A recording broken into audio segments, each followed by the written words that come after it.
Hello बच्चों, कैसे हो? ठीक हो सारे? Welcome to my channel science Guru और मैं हूं आपका अपना शिवम शर्मा। बच्चों, आज मैं लेके आया हूं पार्ट नंबर 10 रोटेशनल मोशन का, जिसके अंदर हम बात करने वाले हैं moment of inertia of thin uniform rod.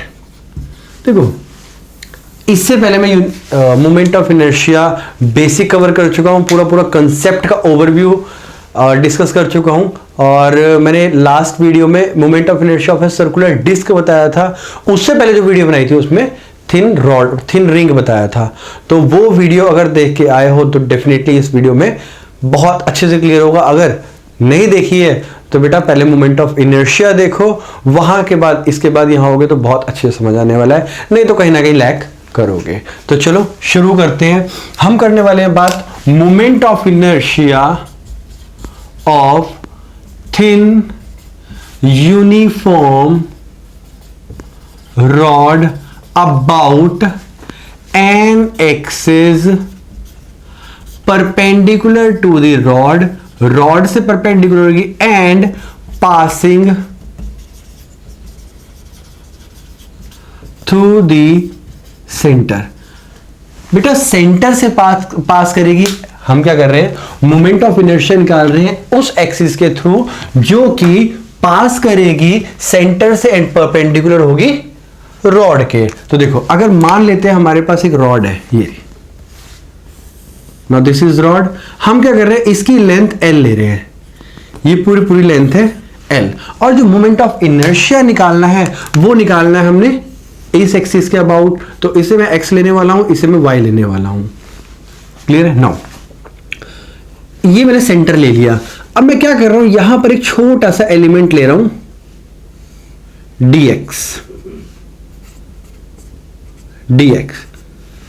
ये ले रहा हूं।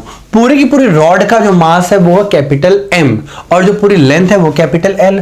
अगर मैं इसको एज अ सेंटर लूं और ये dx जो एलिमेंट है वो है x distance from the centre, तो होने क्या वाला है? यहां पे ये लेंथ हमारी L/2i और ये लेंथ भी L/2i।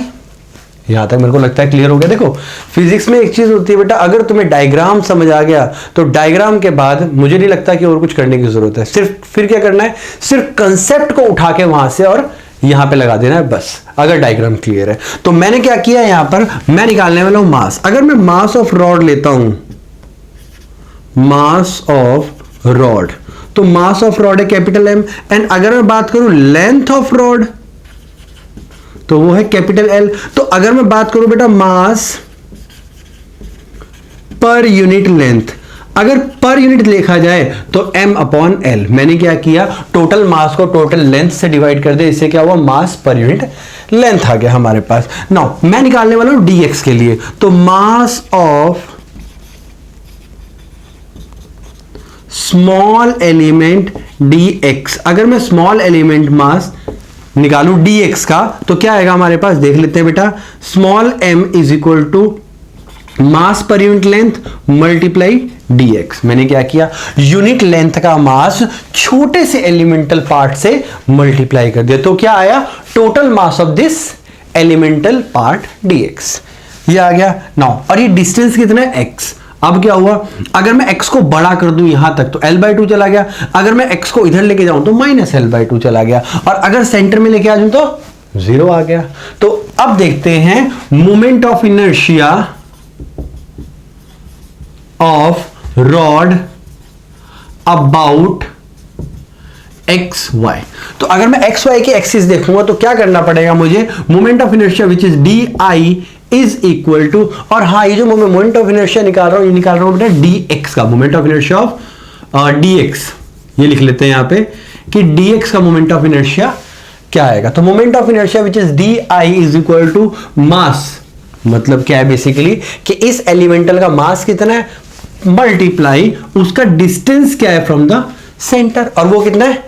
x square. तो mx² यही होता है mr², एंड r की जगह मैंने यहां पे x ले रखा है। So di is equal to m क्या है हमारे पास? कैपिटल M/L, और ये आ गया हमारे पास x²।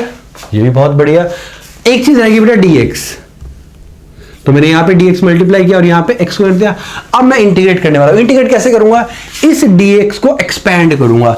इस dx को कैसे एक्सपैंड करूंगा? ये वाला पार्ट लेके जाऊंगा यहां, तो x क्या हो गया मेरे पास l/2। ये पार्ट लेके जाऊंगा यहां, तो x क्या हो गया मेरे पास -l/2। तो मैं क्या करने वाला हूं बेटा? इंटीग्रेट करने वाला हूं। Integrate both sides. जब मैं दोनों तरफ इंटीग्रेट करूंगा तो डी मेरा इंटीग्रेट हुआ 0 से लेके i तक, और m/l कांस्टेंट है and x square into dx को इंटीग्रेट करूंगा मैं l/2 विद नेगेटिव साइन से लेके l/2 पॉजिटिव, मतलब x को पॉजिटिव x एक्सिस और नेगेटिव x एक्सिस। तो मैंने यहां पे डिस्प्लेसमेंट l/2 ले लिया और यहां पे -l/2 ले लिया। अगर मैं इसकी इंटीग्रेशन करूंगा, बहुत अच्छे से पता है तुम्हें आई आएगा, m/l कांस्टेंट है, x स्क्वायर की इंटीग्रेशन होती है x³ 3 एंड लिमिट्स आ गई हमारे पास -l/2 से लेके +l/2। वैल्यू पुट करूं तो क्या आएगा? i = m/l, यहां पर आ गया l³ मैं 3 भी बेटा कॉमन ले रहा हूं बाहर, तो क्या आया मेरे पास l/2 का होल क्यूब माइनस के साथ -l/2 का whole cube. Upper limit minus lower limit, easy है। नाउ i = ध्यान देंगे क्या आया? m/3l इंटू, अगर मैं यहां पे करूंगा देखो हो क्या रहा है, l³/8, तो l³/8 क्या गड़बड़ होगी? ओके, माइनस अपर लिमिट माइनस लोअर लिमिट, 3 मैंने कॉमन ले लिया, तो माइनस माइनस, अगर मैं यहां पे देखो ध्यान दो बेटा, जब मैं l का क्यूब करूंगा देखो कैसा होता है, -l मल्टीप्लाई -l, तो माइनस माइनस तो प्लस हो गया, लेकिन ये वाला क्या रहेगा माइनस में, तो माइनस माइनस क्या हो गया हमारे पास प्लस, तो प्लस l³/8। मैंने क्या किया? दोनों का क्यूब करके दोनों को माइनस माइनस प्लस करके ऐड कर दिया। ना अगर मैं इसको देखूंगा तो i = हमारे पास आया m/3l इंटू 2l³/8। यहां तक कोई दिक्कत? मुझे तो नहीं लगता कोई दिक्कत है। l³/8 l³/8 दोनों को ऐड किया 2l³/8, इजी है। नो इस l से ये गया, कितना है यहां पे 2 आ गया, और इससे यहां पे ये गया, क्या आया 4। तो अगर ध्यान से देखा जाए बच्चों तो i = क्या आया मेरे पास m, बहुत बढ़िया, 1/4 3 12 ml²। ये आया। Now this is the moment of inertia of a thin uniform rod about an axis which is perpendicular to the rod and passing through the center of the rod। तो ये moment of inertia उसका था। Now एक चीज देखेंगे अब, अगर मुझे इसकी रेडियस ऑफ जायरेशन निकालनी हो तो कैसे निकालेंगे? इतने से पार्ट का काम है तो मैं यहीं पे ले लेता हूं बेटा। तो मैंने क्या किया, moment of inertia is equal to m, k square होता है, यहां से लिया तो 1/12 ml² is equal to mk²। m से m कैंसिल, क्या रह गया मेरे पास 12, तो k is equal to √l²/12।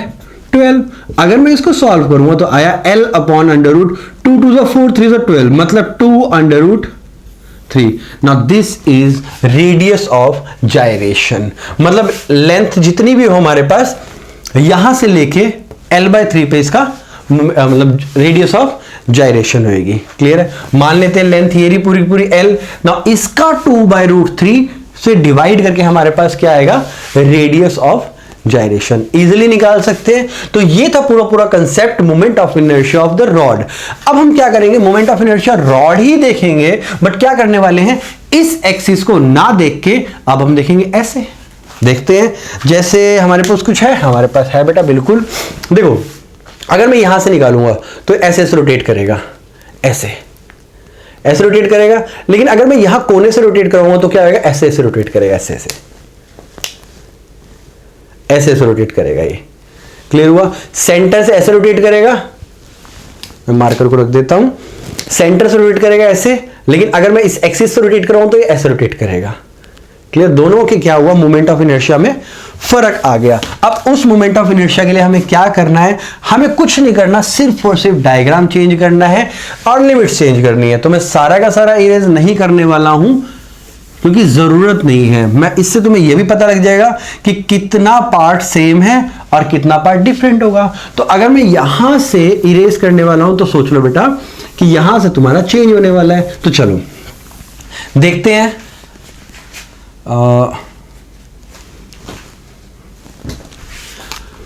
अब मैंने ये x लिया और ये y लिया ना। ये जो dx है पहले क्या था, सेंटर से था, बट अब क्या होने वाला है,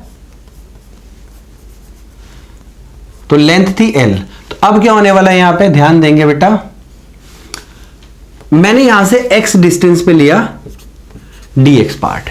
इस dx का ना total mass of the m total mass of the rod कितने, कैपिटल M, लेंथ कितनी l हमें पता है, और mass unit length m by l आ गई, ये भी पता है हमें, एंड dx का मास क्या आएगा, simple m by l into dx। तो मोमेंट ऑफ इनर्शिया निकाला, यहां तक तो सेम है, सिर्फ फर्क क्या आएगा, इंटीग्रेशन का। Now integrate both sides.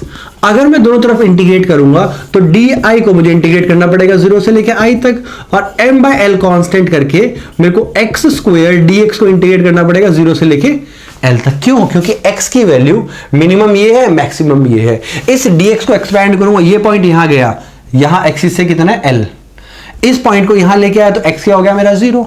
तो मैंने क्या किया, अपर लिमिट l और लोअर लिमिट मैंने 0 लेके इंटीग्रेट करना है। Now i is equal to m by l, हमें नहीं पता क्योंकि इसको यूज ही नहीं करना, ये तो कांस्टेंट है, लेंथ कांस्टेंट है। क्या तुम लेंथ चेंज कर रहे हो, बिल्कुल नहीं कर रहा हूं ना। ये क्या है हमारे पास, x cube by 3 within the limit 0 to l।